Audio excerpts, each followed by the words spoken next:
আমার ভাইরা আসুন, তাই শাবান মাসের প্রেক্ষাপটটা আমি আপনাদের সামনে আলোচনা করতে চাই। যেহেতু আমরা শাবান মাসের মধ্য রজনী আমাদের সামনে এসে গেছে, আর কয়েকদিন পরে আমাদের শাবান মাসের মধ্য রজনী আমাদের সামনে এসে যাচ্ছে। আমার বন্ধুগণ, আমার ভাইরা, আল্লাহর নবী জনাবে মুহাম্মদুর রাসূলুল্লাহ সাল্লাল্লাহু আলাইহি সাল্লাম তিনি শাবান মাস, আল্লাহর নবী বলেছেন, যখন কি বলেছেন আল্লাহর নবী জনাবে মুহাম্মদুর রাসূলুল্লাহ সাল্লাল্লাহু আলাইহি সাল্লাম তিনি বলেছেন, রজব মাস হলো বীজ বপনের মাস। কি মাস? আর শাবান মাস হলো ফসল পরিচর্যা করার মাস। কি মাস? ফসল পরিচর্যা করার মাস। আর মাহে রমজানুল মুবারক মাস হলো ফসলকে ঘরে ওঠানোর মাস। কি মাস? রমজান মাস হলো ফসলকে ঘরে উঠানোর মাস। এই জন্য আমরা যে এখন রজব মাসে আমরা একটা দোয়া পাঠ করেছিলাম। কি করেছিলাম? দোয়া পাঠ করেছিলাম, মনে আছে আপনাদের? আল্লাহুম্মা বারিক লানা ফি রজব ওয়া শাবান ওয়া বাল্লিগনা রমাদান। আল্লাহর নবী জনাব মুহাম্মদ রাসূলুল্লাহ সাল্লাল্লাহু আলাইহি ওয়াসাল্লাম এই দোয়া পাঠ করতেন। আল্লাহর অর্থ হলো, আয় আল্লাহ তাআলা, আপনি আমাকে রজব এবং শাবান মাসের বরকত সমূহ দান করে দিয়ে দেন, আর মাহে রমজানুল মুবারক পর্যন্ত আমার হায়াত বৃদ্ধি করে দিয়ে দেন। সুবহানাল্লাহ। তাহলে এখানে কি আমার একটা নিয়ত এসে গেল না? তাহলে এখান থেকে নিয়তটা কি আসলো?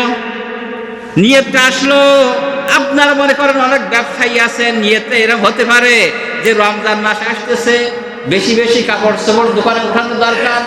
হ্যাঁ, বেশি বেশি কাপড় চোপড় দোকানে উঠাইতে হবে, মেলা বিক্রি হবে, রমজান মাসে বেশি বিক্রি করে লাভবান হতে হবে। হ্যাঁ, এই নিয়ত বলেন, কথা বুঝতে পারছেন? এই নিয়ত করা যাবে? নিয়তটা কি? আপনার পাহাড় সমান গুনাহ হয়ে গেছে। আমার বন্ধুগণ, কত অপরাধ আমরা করে ফেলাইছি। এইটা রমজানুল মুবারক মাসে আপনার আমার গুনাহ মাফের জন্য আমরা নিয়ত করলাম কিনা? আর যদি কোনো ব্যক্তি নিয়ত করে ফেলে যে রমজান মাস আসতেছে, রোজাদারদের খেজুরের দাম বাড়ানোর দরকার, খাবে তো নাকি? খেজুরের দাম বাড়ানো দরকার, যে আজ দৈনন্দিন যে জিনিসগুলো লাগবে দাম উঠাই দিতে হবে, যেহেতু কেনা তো লাগবে। এই নিয়ত যদি থাকে, তাহলে বলেন ওই নিয়তে কোনো বরকত আছে? আছে? বরঞ্চ পারলে রোজাদারকে আপনার কি সেবা করার জন্য, সে যাতে উপকার হয়, এটা আপনাকে করতে হবে। ঠিক কিনা ধরে বলেন? আমার ভাইরা, আমার বন্ধুগণ, এই যে আমাদের নিয়ত হয়ে গেল, রজব মাসটাকে নিয়ত করলাম, আল্লাহ আমার হায়াত বৃদ্ধি করে রমজান মাস পর্যন্ত নিয়ে দেন। তার কারণ হলো, আমি রমজান মাসে কোরআন তেলাওয়াত করব, জিকির আজকার করব, আমার গুনাহ হয়েছে মাফ করাই নিব। আমি রমজান মাসে একটা নেকি করলে 700 গুণ পর্যন্ত বৃদ্ধি করা হয়, বেশি বেশি পরিমাণে আমি এই নেকি অর্জন করব। ঠিক না? আমার ভাইরা, আমার বন্ধুগণ, নিয়তের কথাটা একটু ভালো করে শুনিয়ে নিয়ে নেন। নিয়তের ব্যাপারে আল্লাহ নবী জনাবে মুহাম্মদুর রাসূলুল্লাহ সাল্লাল্লাহু আলাইহি ওয়াসাল্লাম নিয়তের কথা বলেছেন। আল্লাহর নবী বলেন, কোন ব্যক্তি, ভালো করে শুনেন, হাদিসের বর্ণনা কি আসছে, কোন ব্যক্তি যদি একটা ভালো কাজ করার নিয়ত করলো, কি করলো? ভালো কাজ করার একটা নিয়ত করলো, আল্লাহর নবী বলেন, আল্লাহ রাব্বুল আলামিন ওই ব্যক্তির আমলনামায় একটা সওয়াব লিখে দিয়ে দেন। যেরকম সুবহানাল্লাহ। কি কারণে? এক্ষুনি নিয়ত করেছেন যে আমি এই ভালো কাজটা করব। দেখবেন বলছে যে আজকে যেয়ে কি সামনে জুমায় আমি 500 টাকা দান করবো, নিয়ত করলাম না? এই নিয়ত করলেন, নিয়ত করার সঙ্গে সঙ্গে আল্লাহর নবী বলেছেন তাকে একটা নেকি দান করা হয়, সওয়াব দেওয়া হয়। আর ওই ব্যক্তি যখন ওই যে সওয়াবের কাজটা পরিপূর্ণ করে, আল্লাহর নবী বলেছেন ওই ব্যক্তিকে 10 থেকে 700 গুণ পর্যন্ত আল্লাহ রাব্বুল আলামিন তার সওয়াব দিয়ে থাকেন। যেরকম সুবহানাল্লাহ। পক্ষান্তরে যদি আপনার নিয়তে গড়বড় থেকে যায়, তাহলে ভালো করে লক্ষ্য করে দেখেন আল্লাহর নবী কি বলছেন। আপনি একটা দেখেন, আল্লাহ তাআলা কত দয়ালু, মেহেরবান। আল্লাহ রাব্বুল আলামিন তিনি যদি তার রহম দয়া আপনার পরে আমার পরে না থাকতো, আমার বন্ধুগণ, তাহলে আল্লাহর আযাবে আমরা কিন্তু গ্রেফতার হয়ে যেতাম না। দেখেন আল্লাহর নবী বলছেন, কোন ব্যক্তি যদি পক্ষান্তরে একটা খারাপ কাজ করার নিয়ত করে, কি করে? খারাপ কাজ করার নিয়ত করে, তাহলে ওই ব্যক্তি নিয়ত করার সঙ্গে সঙ্গে যেমন সওয়াব লিখেছেন এইটা গুনাহ লিখতে যায় ফেরেশতারা। আল্লাহ তাআলা বলেন, ফেরেশতারা এখন গুনাহ লিখো না। ওই ব্যক্তি যখন এই গুনার কাজটা সম্পূর্ণ করে ফেলে, এইবার ফেরেশতারা গুনাহ লিখবে না? লিখবে না? লিখবে। এইবার আল্লাহ তাআলা যখন বলেন, ও ফেরেশতারা এখন তুমি আমার বান্দার গুনাহ লিখো না, যেহেতু আপনি সকালবেলা গুনাহটা করেছেন, জোহর পর্যন্ত অপেক্ষা করেন। ফেরেশতারা বলবে, আল্লাহ তাআলা বলবেন, ফেরেশতারা একটু অপেক্ষা করো, দেখি আমার এই বান্দা তওবা করে কিনা। যখন পাপের কাজ বাড়িয়ে দিলেন, আপনার টাইম অতিক্রম হয়ে গেল, এইবার দেখলো যে এর আর ফিরে আসার সম্ভাবনা নাই। আল্লাহ তাআলা তখন তার প্রতি নারাজ হয়ে ফেরেশতাকে অর্ডার দেয় যে এর গুনাহ কবিরা গুনাহ লেখো। কি লেখো? গুনাহ লেখো। তাহলে আল্লাহ দয়ালু না? আপনার পরে আমার পরে মেহেরবান না? তাহলে আপনার যে আল্লাহ আপনার পরে দয়ালু, আমার পরে দয়ালু, সেই আল্লাহকে আমরা চিনতে চাই না, ঠিক কিনা? আমরা চিনতে চাই না। আমার বন্ধুগণ, লক্ষ্য করে দেখেন, জীবনে আমাদের যদি সৎকর্ম থাকে, নিয়তটা যদি থেকে থাকে, কাজটা পরিপূর্ণ করে থাকি, তাহলে আল্লাহ তাআলা তার কারণে আপনার পরিবার থেকে, আমার পরিবার থেকে বিপদ আপদ বালা মুসিবত রোগ শোক উড়াই নিতে পারে না? ভালো কাজের দরুন, সৎ কাজের দরুন আমার বন্ধুগণ আল্লাহ তাআলা আপনার পর থেকে, আমার পর থেকে আযাব গজব মুসিবত উঠাই দিয়ে পারে না?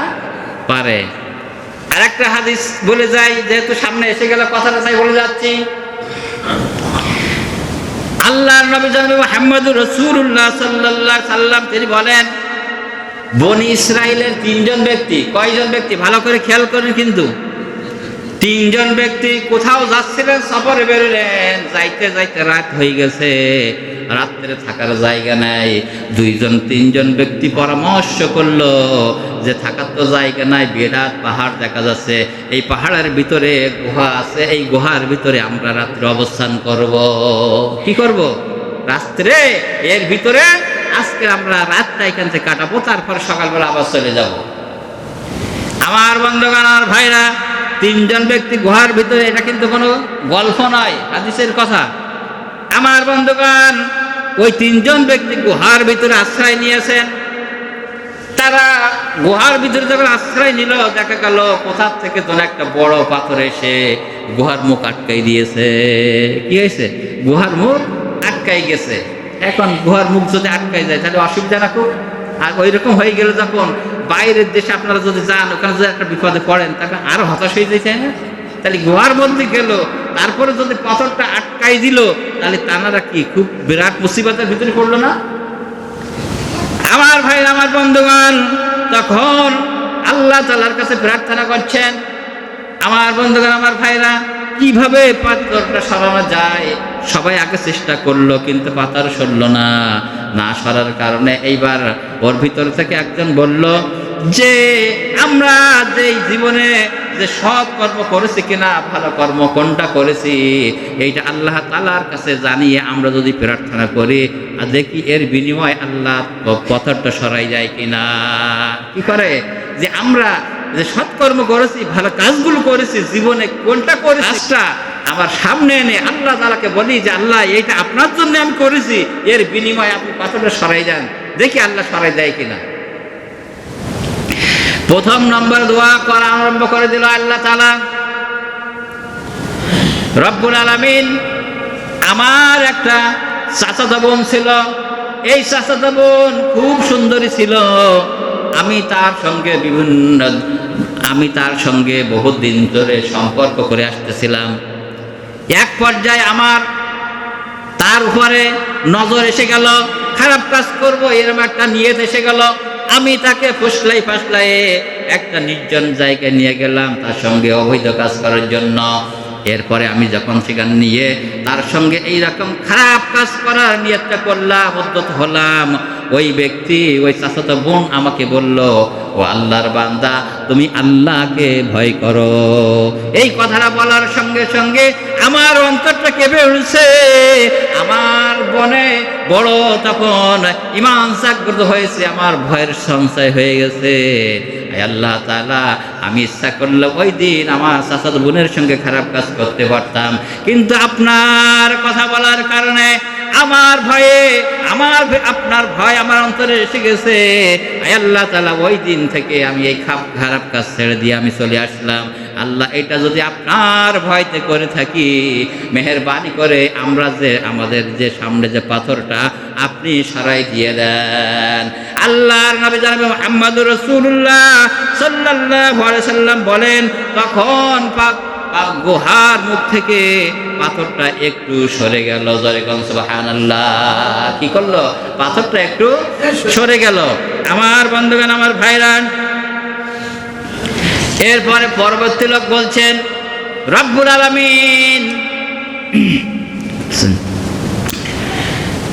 আলামিন আমার বাড়িতে একটা চাকর ছিল। কি ছিল? আমার বাড়িতে একটা চাকর ছিল। ওই চাকরটা আমার বাড়িতে কাজ করত, কিন্তু আমাকে না বলে সে ব্যক্তি চলে গিয়েছে। কি করছে? সে ব্যক্তি চলে গিয়েছে। সে বেতনের টাকাও নেয় নাই, কোনো টাকা পয়সা নেয় নাই, আমাকে না বলে চলে গিয়েছে। আয় আল্লাহ তাআলা, ওই ব্যক্তি যে চলে গেল, যাওয়ার পরে ওর যে বেতনের টাকা আমার কাছে ছিল, ওই বেতনের টাকা থেকে আমি একটা বকরি কিনেছিলাম। এবার পরে বকরি ওর থেকে বংশ বৃদ্ধি করতে করতে দেখা গেল প্রায় 100, 200, 500 বকরি হয়ে গেছে। কত হয়ে গেছে? অনেক বকরিতে পরিণত হয়ে গেছে, মাঠ ভর্তি বকরি। এমন সময় ওই কর্মচারীটা একদিন ফিরে আসলো। আসার পরে আমার কাছে এসে বলল, আমার সঙ্গে দেখা করলো। দেখা করার পরে আমি তাকে বললাম, এই মাঠ ভরা যত বকরি দেখো, এটা হলো তোমার। ওই কাজের লোক তখন বলছে, আমার সঙ্গে কি ঠাট্টা করেন যে আমার এতটা বকরি কোথা থেকে আসবে? বলে, এই বকরিগুলো তোমার এই জন্য যে তুমি যে বেতন তোমার টাকা আমার কাছে ছিল, এইটা তুমি নিয়ে যাও নাই। ওই টাকা দিয়ে আমি একটা বকরি কিনেছিলাম, তার থেকে 2টো 5টা এরকম হতে মাঠ ভর্তি বকরি হয়ে গেছে, এটা তোমার। আমার বন্ধুগণ, আমার ভাইরা, ওই ব্যক্তি তখন আনন্দ পেয়ে গেল। এই কথা উদ্ধৃতি দিয়ে আল্লাহ তাআলার কাছে জানাইলেন, ওই ব্যক্তি, আল্লাহ, আমি তো ইচ্ছা করলে ওই ব্যক্তির বেতনের টাকা ফিরাই নাও দিতে পারতাম, যে মাঠ ভরা বকরি ছিল ওইগুলো তাকে নাও দিতে পারতাম, কিন্তু তার ন্যায্য প্রাপ্য, এই জন্য আমি তাকে ফেরাই দিয়েছি। আল্লাহ, এইটা আপনার সন্তুষ্ট করার জন্য যদি হয়ে থাকে, মেহেরবানি করে আপনি পাথরটা একটু সরাই দিয়ে দেন। আল্লাহর নবী জনাবে মুহাম্মদুর রাসূলুল্লাহ সাল্লাল্লাহু আলাইহি সাল্লাম বলেন, গুহার মুখ থেকে পাথরটা আরেকটু সরে গেছে। জোরে কোন সুবহানাল্লাহ। আমার ভাই, আমার বন্ধুগণ, 3 নম্বর ব্যক্তি বলছেন, রব্বুল আলামিন, আমি দৈনন্দিন জীবন কাজ করতাম, দিন আনতাম, দিন খাইতাম, আমার তেমন সচ্ছল পরিবার ছিল না। আল্লাহ তাআলা, আপনি তো জানতেন, আমি যখন ওই কাজে যাইতাম, ফিরে আসতে আসতে আমার রাত হয়ে যেত, সন্ধ্যা হয়ে যেত। আমার সন্ধ্যা হয়ে যেত, একদিকে এসে দেখতাম, একদিকে আমার আম্মা পড়ে আছে না খেয়ে, স্ত্রী ক্ষুধার যন্ত্রণায় কাতরাচ্ছে। আমার আম্মা একদিকে আছে, আমার স্ত্রী একদিকে ক্ষুধার যন্ত্রণায় রয়েছে, আমার বিবাহ বাচ্চাগুলো একদিকে রয়েছে, দেখি ঘুমাই আছে, ক্ষুধার যন্ত্রণায় তারা ঘুমাচ্ছে, তাদের সারাদিন মুখে কিছু আহার জোটে না। আমি নিয়ে গেলি ওইটা তার থেকে তারা আহার সংগ্রহ করে। কিন্তু রব্বুল আলামিন, আপনি তো জানেন, আগে আমি যে 1 পেয়ালা 2 পেয়ালা মতো দুধ আমি নিয়ে যেতাম, আগে আমি বাসায় যাওয়ার পরে এই দুধটুকু আমার স্ত্রীর মুখের দিকে তাকাতাম, যে সে না খেয়ে আছে, সন্তানের মুখের দিকে তাকাতাম, তার না খেয়ে আছে। এরপরে সর্বশেষ যখন আমার বৃদ্ধ মা এবং বাবার দিকে তাকাতাম, দেখতাম না খেয়ে আছে, তারা কাতর হয়ে পড়ে আছে। তখন আমি ইচ্ছে করলে আমার সন্তানকে দুধটুকুন খাওয়াতে পারতাম, খাবারগুলো খাওয়াইতে পারতাম, আমার স্ত্রীকে খাওয়াইতে পারতাম, কিন্তু আমার স্ত্রীর মায়া বড় বড় না, আমার সন্তানের মায়া বড় বড় হলো না। আমার ওই বৃদ্ধা মা, আমার মা বাবা একদিকে পড়ে আছে, ওই খাবারটা আমি প্রত্যেক দিন যেয়ে আল্লাহ আপনার সন্তুষ্টির জন্য আমার মা বাবাকে খাওয়াই দিতাম। জয়গণ সুবহানাল্লাহ। এইটা যদি আপনার ভয়তে আপনার সন্তুষ্ট করার জন্য যদি হয়ে থাকে, আল্লাহ তাআলা মেহেরবানি করে পাথরটা সরাই দিয়ে দেন। আল্লাহর নবী জনাব মুহাম্মদ রাসূলুল্লাহ সাল্লাল্লাহু আলাইহি সাল্লাম বলেন, ওই ব্যক্তি বলার সঙ্গে সঙ্গে পাহাড় ওই যে গুহার মুখ থেকে পাথরটা সম্পূর্ণ সরে গেছে। জোরে কোন সুবহানাল্লাহ। তাহলে যে কথা বলছিলাম যে আমাদের সামনে শাবান মাস, এই শাবান মাস আমরা রজব মাস থেকে কি করেছি? নিয়ত করে ফেলাইছি। কি করেছি? নিয়ত করেছি। তাহলে নিয়তের কত গুণাগুণ, নিয়তের কত ফলাফল, এইটা বোঝানোর জন্য এই কথাটা নিয়ে আসলাম।